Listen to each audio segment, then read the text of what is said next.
నమస్తే, welcome to Sakshi family. This is Durga. ఆర్థిక పరిస్థితులు అనుకూలంగా లేకపోతేనేం ఉన్నత శిఖరాలను అధిరోహించాలనే కలను కనొచ్చు, నిజము చేసుకోవచ్చు. అందుకు పరిమితులనేవి ఎన్నటికీ అడ్డంకి కావు అని నిరూపించింది ఓ సెక్యూరిటీ గార్డ్ కుమార్తె. పైగా చిన్న వయసులోనే భారత ఆర్మీ ఆఫీసర్ అయి అరుదైన రికార్డు సృష్టించింది. ముఖ్యంగా ఈశాన్య భారతదేశం నుంచి ఈ ఘనత సాధించిన తొలి అమ్మాయిగా నిలిచింది. ఇంతకీ ఎవరా అమ్మాయి, ఏంటా కథ చూస్తే, ఆ అమ్మాయి మణిపూర్లోని సేనాపతి జిల్లా రాలునామి గ్రామానికి చెందిన ఎనోని. ఈమె మావో నాగా అనే గిరిజన తెగకు చెందింది.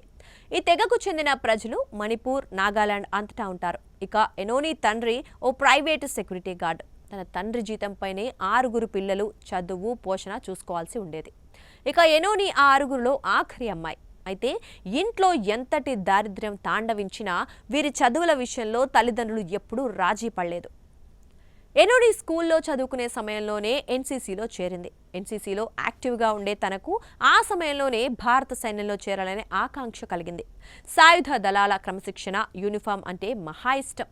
ఇక ఆ యూనిఫామ్ని ఎప్పుడు ధరిస్తానా అని కలలు కనేది. తర్వాత ఎన్సీసీ సీనియర్ వింగ్ శిక్షణను కొనసాగించడానికి ఢిల్లీకి వెళ్ళింది. ఓ మారుమూల గ్రామానికి చెందిన యువతికి ఇది ప్రతిష్టాత్మకమైన అడుగు. ప్రతి అడుగు కొత్త సవాళ్లను తెచ్చిపెట్టింది. అయినా తన సంకల్ప బలాన్ని వదులుకునేది కాదు. కఠినమైన శిక్షణ సమయంలో అలసట లేదా విసుగొచ్చినప్పుడల్లా ఎనోని తన తండ్రి త్యాగాలను గుర్తు చేసుకుంటూ ముందుకు నడిచేది. అతను చేతిలో లాఠీతో గడ్డకట్టే చల్లని రాత్రుల్లో కాపలాగా నిలబడి ఉండగా తాను ఏదో ఒక రోజు కత్తిని చేత ధరించి భారతీయ సైనిక అధికారిగా భుజాలపై నక్షత్రాలు ధరించాలనే ఆశతో అవిశ్రాంతంగా శిక్షణ తీసుకుంది.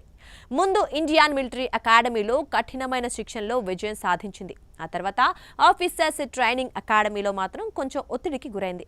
ఎందుకంటే ఇక్కడ అత్యంత కఠినమైన శిక్షణ ఉంటుంది. శారీరకంగా, మానసికంగా, భావోద్వేగపరంగా కఠినమైన శిక్షణను పూర్తి చేయడం అత్యంత కష్టతరం. అయినప్పటికీ ఐనోని అద్వితీయంగా పాసింగ్ అవుట్ పరేడ్ పూర్తి చేసుకొని చివరకు అధికారిక యూనిఫామ్ ధరించి డ్రిల్ స్క్వేర్ పై కవాతు చేస్తూ అనుకున్న లక్ష్యాన్ని సాధించా అంటూ ఉద్విగ్నానికి గురైంది. ఇది ఆమె వ్యక్తిగత విజయం మాత్రమే కాదు, ఒక చరిత్రగా మారింది. ఎందుకంటే తన మావో నాగా కమ్యూనిటీ నుంచి అధికారినిగా భారత ఆర్మీ యూనిఫామ్ ధరించిన తొలి మహిళ ఈమె. ఇలాగే ఈశాన్య భారతదేశం నుంచి ఆర్మీకి నాయకత్వం వహించిన తొలి మహిళ కూడా ఎనోనీనే కావటం విశేషం. సాక్షి టీవీ ప్రసారాలను నిలిపివేయటం చట్టరీత్యా నేరం. సాక్షి టీవీ ప్రసారాల కోసం మీ స్థానిక కేబుల్ ఆపరేటర్ను వెంటనే సంప్రదించండి. DTHలో, ఇంటర్నెట్లో కూడా సాక్షి టీవీ ప్రసారాలను వీక్షించవచ్చు.